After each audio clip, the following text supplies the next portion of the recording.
નમસ્કાર, હું છું ગોપી ગાંગર અને આપ જોઈ રહ્યા છો નિર્ભય ન્યૂઝ. મારી સાથે સ્ક્રીન ઉપર અત્યારે તમને કોંગ્રેસના નેતા લલિત વસોયા દેખાઈ રહ્યા છે. લલિત વસોયાનું આજે એક નિવેદન આવ્યું, ગોંડલને લઈને આ નિવેદન આવ્યું અને એમને કહ્યું કે ગોંડલની હદ શરૂ થાય ત્યાં ગુજરાતની કાનૂન અને વ્યવસ્થા પૂર્ણ થઈ જાય છે. કેમ એવું લાગે છે લલિતભાઈ તમને? જો અત્યાર સુધીના જે બનાવો છે અને ગોંડલની અંદર એ રાજકીય બનાવો હોય, સામાજિક બનાવો હોય, દરેક વખતે લોકોની ત્યાં ફરિયાદ રહી છે કે ગુજરાતની અંદર ગોંડલ વિસ્તારની અંદર પોલીસ નિષ્પક્ષ રીતે કામ નથી કરતી. ત્યાંના ધારાસભ્યના હિસાબે અને જુદા જુદા જે ગેંગો ચાલી રહી છે એમના હિસાબે પોલીસ કામ કરી રહી છે. પ્રજા ફરિયાદ કરવા જતા પણ ડરી રહી છે. એ રાજકુમાર જાટ પ્રકરણ હોય, અમિત ખૂટ મર્ડર પ્રકરણ હોય કે બાકીના પ્રકરણો હોય, આપ જોવો છો અને આપ પણ બતાવો છો. અને આખે ગુજરાતની પ્રજા જાણે છે. એટલે મેં ના છૂટકે આજે એવું કહ્યું કે ભાઈ ગોંડલની હદ આવે ત્યાં રાજ્ય સરકારે ખરેખર બોર્ડ મારી દેવા જોઈએ કે અહીં ગુજરાતની કાયદો અને વ્યવસ્થાની હદ પૂરી થાય છે. પણ કારણ કે ગોંડલને તો પહેલા પણ ત્યાંના જે સ્થાનિક નેતા હતા કે સ્થાનિક લોકો હતા એને મિર્ઝાપુરનું નામ આપી જ ચૂક્યા હતા. આપા એટલે ત્યારે નામ આપ્યું તેનું મેં અર્થ બદલાવીને કર્યો કે અહીંયા કાયદો અને વ્યવસ્થાની સ્થિતિ છે જ નહીં.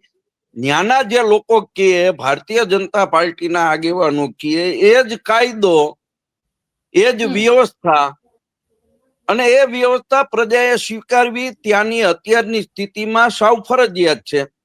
ગોપીબેન, આપને કહું, મેં એક સોશિયલ મીડિયાની અંદર કોઈ યુટ્યુબરનું મેં સાંભળ્યું હતું કે રાજા એનો દરબાર ભરીને બેઠા હતા અને દરબારીઓને કીધું કે ભાઈ આપણું રાજ્ય તો બહુ સુવ્યવસ્થિત ચાલે છે, કોઈ લોકોની કઈ ફરિયાદ નથી, લોકો આપણી પાસે આવતા નથી, લોકો આપણી પાસે આવે અને ફરિયાદ કરે એવું આપણે કંઈક કરવું જોઈએ. એટલે એક દરબારીએ સૂચન આપ્યું કે આપણા ગઢની બહાર ખેડૂતો ખેતી કરવા માટે જાય છે. ખેડૂત બહાર ખેતી કરવા માટે જાય ત્યારે 2 ભાઠા મારવાના, અંદર પાછો આવે ત્યારે 2 ભાઠા મારવાના. અઠવાડિયા પછી ખેડૂતોનું પ્રતિનિધિ મંડળ રાજાના દરબારની અંદર રજૂઆત કરવા આવ્યું કે રાજા 2 ભાઠા મારો છો એનો વાંધો નથી, પણ અમારે જાજીવાર લાઈનમાં ઉભું રહેવું પડે છે, ભાઠા મારવા વાળાની સંખ્યા વધારો. એટલે ગોંડલમાં ખરેખર આ સ્થિતિ છે. એટલે તમારું કહેવું એ છે કે પબ્લિક જે છે, પબ્લિક હવે આનાથી બિલકુલ ટેવાઈ ગઈ છે. પણ ફરજિયાત ટેવાઈ જાય, શું કરવાનું? ત્યાંના આગેવાનો અનેક રીતે લડાઈ કરે છે. અલ્પેશ કથિરિયા હોય કે બાકીની ટીમ હોય તો એ પણ ત્યાં જઈ આવ્યા છે અને ત્યારે પણ જે કઈ પરિસ્થિતિ થઈ એ આખી ગુજરાતની પ્રજાએ જોઈ છે.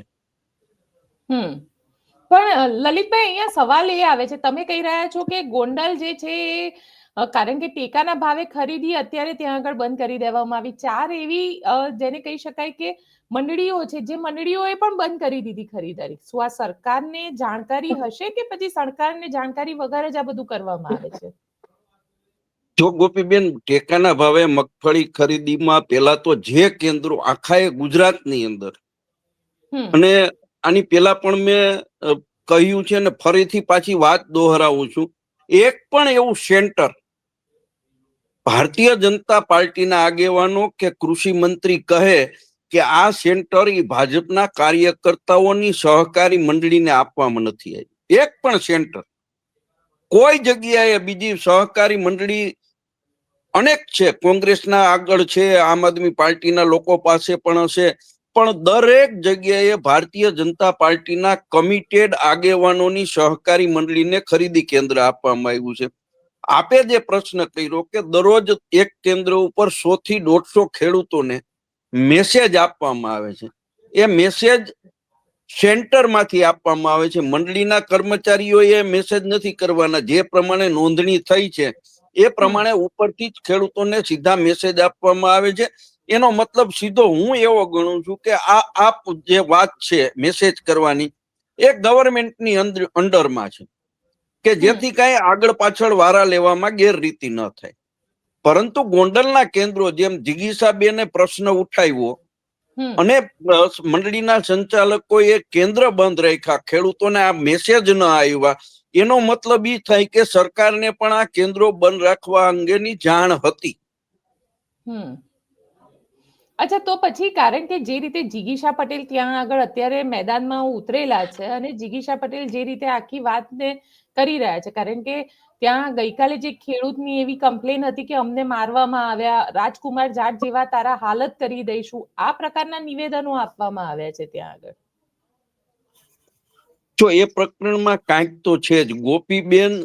હું આપને કહું કે જિગીશા પટેલ એક મગફળીના ખરીદી કેન્દ્ર ઉપર જાય છે અને વજનની અંદર ગોલમાલ થઈ રહી છે એવો લાઈવ શૂટિંગ પણ કરે છે અને પ્રજાને બતાવે છે. પણ માની લો કે સંચાલકોની ફરિયાદ એવી હોય કે જિગીશાબેન ખોટા છે, ખેડૂતો ફરિયાદ કરી રહ્યા છે એ ખોટા છે, તો એને ખરેખર જિગીશાબેન સામે જે કાંઈ ફરિયાદ એક્શન જે કાંઈ લેવા હોય એ લેવા જોઈએ.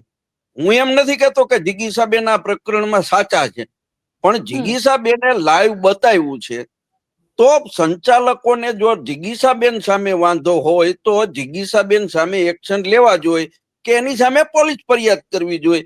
પરંતુ કેન્દ્ર બંધ રાખીને એમને ખેડૂતોને પરેશાની થાય એવું ન કરવું જોઈએ. અને તમે જોયું, મેં આજે સાંભળ્યું છે કે કેન્દ્ર ફરીથી શરૂ કરી દેવામાં આવ્યા. ખરેખર એ કેન્દ્રના સંચાલકોનો ત્યાંના ભાજપના આગેવાનોનો હું આભાર માનું છું કે અહમ રાખ્યા વગર ખેડૂતોના મુદ્દે તમે ખરીદી તો પછી શરૂ કરી દીધી. નકર તો આ તમે જોયું હશે કે તમે બધા બતાવતા હતા કે પાક નુકસાનીના સર્વે માટે વીસી ₹100, ₹50, ₹200 લે છે. સુલતાનપુરનો બનાવ છે, વીસીને બચાવવા માટે આગેવાનો નીકળી પડ્યા. એસપી એવું કીધું, કલેક્ટરે એવું કીધું કે એની સામે પોલીસ ફરિયાદ કરવામાં આવશે. કઈ પોલીસ ફરિયાદ?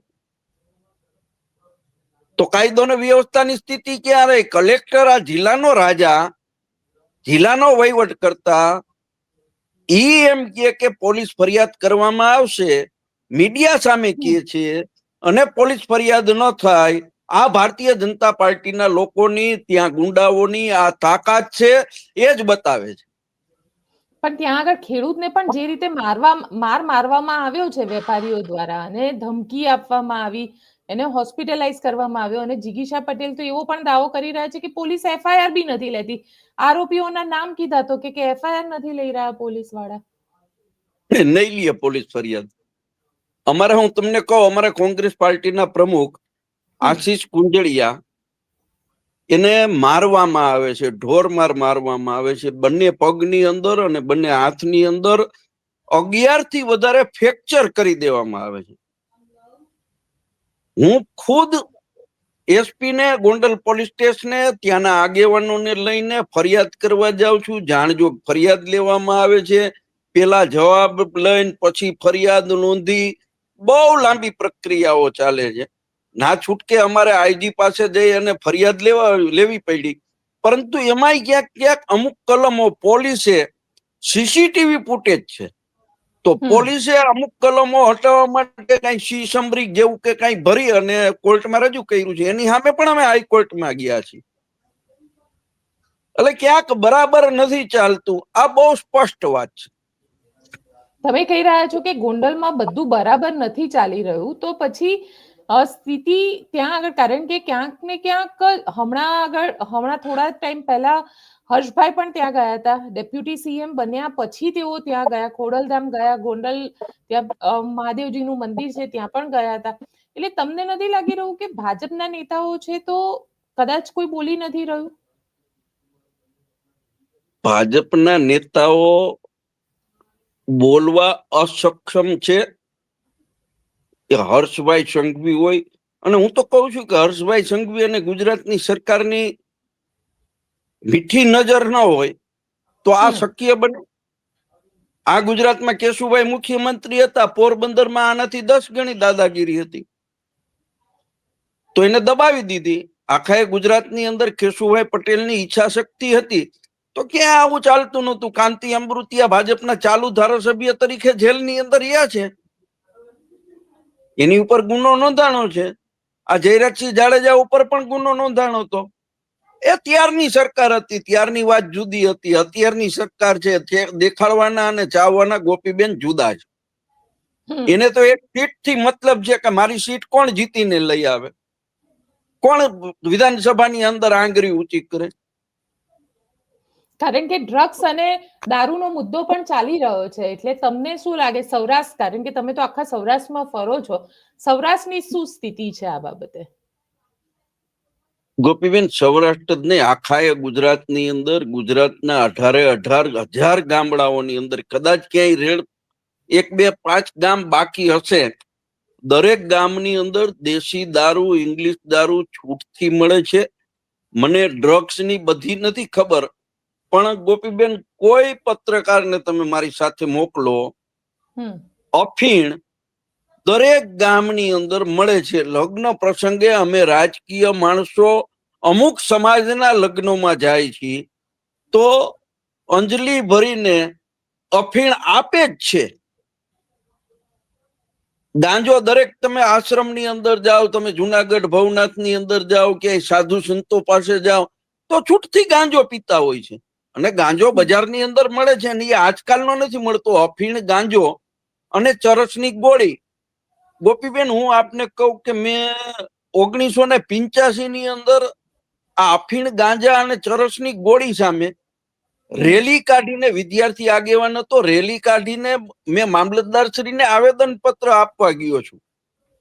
ત્યારે તો કોંગ્રેસની 85 ની વાત સરકાર કરું. હતી, તમારી જ પાર્ટીની સરકાર હતી, તો ત્યારે કેમ એક્શન ના લીધા? 1985 ની બેન વાત કરું છું. હા, એટલે ત્યારે તો કોંગ્રેસની સરકાર હતી ને. હતી કોંગ્રેસની સરકાર, પણ ત્યારે હું વિદ્યાર્થી આગેવાન હતો, અને એ પછી કડક એક્શન થયા છે. અત્યારે હું આપને કહું કે ગઈકાલે ઉપલેટાની અંદર કોંગ્રેસ પાર્ટી દ્વારા, મારા મત વિસ્તારની અંદર કોંગ્રેસ પાર્ટી દ્વારા આગેવાનોએ રેલી કાઢી અને દારૂના અડ્ડાઓ નું માહિતી આપી. આજે હું ઉપલેટા 2-3 મરણ અમારા ગ્રુપના થઈ ગયા હતા, તો તેની વિધિમાં અને બેસવા માટે હું ગયો હતો. તો આજે લોકોએ મને કીધું તમારે દર 15 દિવસે આવી રીતે અડ્ડાના નામ આપવા જોઈએ. મેં કેમ? કે આજે અડ્ડા બધા બંધ કરાવ્યા છે, એટલે નામ આપી તો 2-3 દિવસ બંધ રહીએ. અને અત્યારે બધા સૌરાષ્ટ્રની અંદર થોડુંક કડક દારૂ માટેનું કડક છે, જે હું સ્વીકારું છું. કારણ કે બધા આવી રીતે કાર્ય કરતા હોય. મોરબીની અંદર અડ્ડાઓના નામ આપ્યા કે આટલી જગ્યાએ દારૂ મળે છે, રાજકોટની અંદર અપાણા, ઉપલેટાની અંદર અપાણા. તો પોલીસ દેખાવ પૂરતી એક્શનમાં આવે છે. એટલે જિગ્નેશ મેવાણી જે વાત કહી રહ્યા છે, તમે એની સાથે કેટલા સહમત છો કે જે જગ્યાએ પોલીસ નથી માનતી એના પટ્ટા ઉતારી લેવા જોઈએ, કે જ્યાં આગળ દારૂ જુગાર મળે છે એના પટ્ટા ઉતારી લેવા જોઈએ? કારણ કે ભાષાની મર્યાદા પણ એક સૌથી મોટી વાત આવે છે અહીંયા. જો ગોપીબેન, પટ્ટા ઉતારી લેવા એ અભદ્ર ભાષા નથી. બીજું, પટ્ટા ઉતારી લેવા એટલે પોલીસ છે એ પટ્ટો, આપણે પિક્ચરની અંદર જોઈ છીએ કે પોલીસ અધિકારી એના ઉપલી અધિકારી આરે ગુસ્સે થઈ જાય તો પટ્ટો અને ટોપી ઉતારીને આપી દે છે કે મારે આ તમારી નોકરી કરવી નથી. નોકરી લઈ લેવી. અને ભારતીય બંધારણની અંદર ગોપીબેન, અધિકારીઓ ને જેમ ફરજ બજાવે છે એમ સત્તા પણ આપી છે. સત્તા છે તો એની સામે એને ફરજ બજાવવાની છે. પોલીસ અધિકારી છે, એના વિસ્તારની અંદર કાયદો અને વ્યવસ્થા જળવાય એ પોલીસ અધિકારીએ જોવાનું છે. મોટી જુગારની રેડ થાય છે, 5 લાખથી મોટા જુગારની રેડ થાય છે, કે જેના કાર્યક્ષેત્રની અંદર દારૂની ગાડી પકડાઈ છે, તો એ પોલીસ ઇન્સ્પેક્ટર ઉપર શા માટે પગલા લેવામાં આવે છે? કારણ કે એની કાયદાની હદમાં, એની હદની અંદરથી દારૂ પકડાણો છે, એની બેદરકારી છે. પરંતુ અત્યારે જે પરિસ્થિતિનું નિર્માણ થયું છે એ તો પોલીસ અધિકારીઓની મીઠી નજર નીચે આ થાય છે. અને જિગ્નેશ મેવાણીએ એ અર્થમાં એને એમ નથી કીધું કે હું પટ્ટા ઉતારી લઈશ. જિગ્નેશ મેવાણીએ એમ કીધું કે ભ્રષ્ટ અધિકારીઓના પટ્ટા ઉતરી જશે. અને એ તો સ્વાભાવિક છે. પટ્ટા ખોટું કરો છો એની કોઈ સાબિતી આવી તો પટ્ટા ઉતરવાના જ છે. કેટલાય ભૂતકાળની અંદર પોલીસ અધિકારી, અમિત શાહ ગૃહમંત્રી હતા એ વખતના કેટલાય પોલીસ અધિકારીઓ જેલની સજા ગોપીબેન ભોગવે જ છે. ત્યારે એને ન સમજાણું, પાછળથી એના પટ્ટા ઉતરી જ ગયા છે ને. એટલે કાયદાની હદમાં રહ્યો તો ફાયદામાં છે. એ કોઈ પણ વ્યક્તિ હોય, તમે હો કે હું હો, એમ પોલીસ અધિકારીઓ જે ભ્રષ્ટ છે, બધા પોલીસ અધિકારીઓ ભ્રષ્ટ નથી, આ હું પણ સ્વીકારું છું. બધા પોલીસ અધિકારીઓ ભ્રષ્ટ નથી. ક્યાંક ઉપલા નેતાઓ ક્યાંય રાજકીય માણસોને સાચવવા માટે કહેતા હોય કે આને નાનું મોટું કરવા દેજો, તો પોલીસ અધિકારી એની પાસેથી પૈસા ન લેતો પણ એ બેચારા નોકરી કરવી છે, એટલે રાજકીય માણસોના ઈશારે આ કરતા હોય છે. એટલે તમારું એવું કહેવું છે કે રાજકીય માણસોના ઈશારે આ બધું ચાલી રહ્યું છે, દારૂ હોય, ડ્રગ્સ હોય, આ બધું જ? બધું તો રાજકીય માણસોના ઈશારે ન હાલતું હોય, પણ થોડું ઘણું તો હાલતું હોય. આખરે સત્તા છે એ સત્તા તો રાજકીય માણસોના હાથમાં છે. તો રાજકીય માણસો અને પોલીસ અધિકારી રાજકીય માણસનું શા માટે રાખે? કે એ સત્તા ઉપર છે એટલા માટે રાખે. એટલે ક્યાંક ને ક્યાંક સત્તાધીશોની મીઠી નજર હોય. હું મારા મત વિસ્તારની અંદર હું ધારાસભ્ય હોઉં સત્તાધારી પાર્ટીનો, પોલીસ ઇન્સ્પેક્ટર કોઈ મારા વિસ્તારમાં દારૂની છૂટ થોડો આપી શકે. ક્યાંક ને ક્યાંક દારૂ વેચવા વાળા, અને ગોપીબેન આ તો સ્ક્રીન સામે હું તો કહી શકું કે મારા વિસ્તારની અંદર જેટલા દારૂના અડ્ડાવાળા છે એ લલિત વસોયાની વિરુદ્ધમાં ચૂંટણીમાં કામ કરે છે. અચ્છા, દારૂના અડ્ડાવાળા ચૂંટણીમાં કઈ રીતે કામ કરે છે? ચૂંટણીમાં મારી સામે કામ કરે. જે લોકો એને મંજૂરી અપાવી હોય તો સ્વાભાવિક છે દારૂના અડ્ડાવાળા 5-25 લોકો, કોઈ દારૂના અડ્ડાવાળા સામાન્ય માણસ ન હોય ગોપીબેન. દારૂ વેચવા વાળો કાંઈક ને કાંઈક સક્ષમ હોય, દાદાગીરીની રીતે હોય, એના કોઈ સમાજનો ઠેકો લઈને બેઠો હોય, તો આવા લોકો કરતા હોય ને આવા લોકોનો ઉપયોગ ચૂંટણીની અંદર ખુલ્લે આમ પોલીસના ઈશારે ભારતીય જનતા પાર્ટી કરી રહી છે. એટલે આ તમારી કોન્સ્ટિટ્યુન્સીમાં થાય છે કે બધી જ કોન્સ્ટિટ્યુન્સીમાં? ઓલ ઓવર ગુજરાતમાં. મેં તો તમને કીધું કે હું સ્ક્રીન સામે બોલીશ. તમે કોઈ પણ રાજકીય આગેવાનને, કોઈ પણ પાર્ટીના રાજકીય આગેવાનને, મને ખ્યાલ છે કે આખા ગુજરાતના તમામ રાજકીય માણસો ગોપીબેન તમારાથી પ્રભાવિત છે. અને ફોનમાં એમ કેજો કે ભાઈ આ ખાલી મારા નોલેજ માટે પૂછું છું, તમામ રાજકીય માણસો એમ કે છે કે આ ચૂંટણીની અંદર આ બુટલેગરો, 2 નંબરના ધંધા કરવા વાળાનો બધાનો ઉપયોગ થાય છે.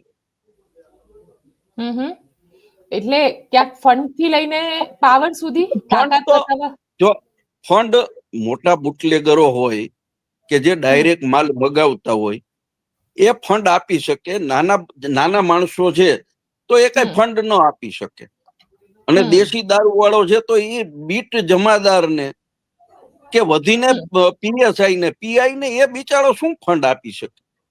તો નાનો ધંધા વાળો છે, માની લ્યો કે રોજનો 5,000 રૂપિયાનો દારૂ વેચતો હોય તો 1,000 રૂપિયા એને 2,000 મળતા હોય તો 1,000 પોલીસ ને આપે, 1,000 એ રાખતો હોય, એ ફંડ ન આપી શકે.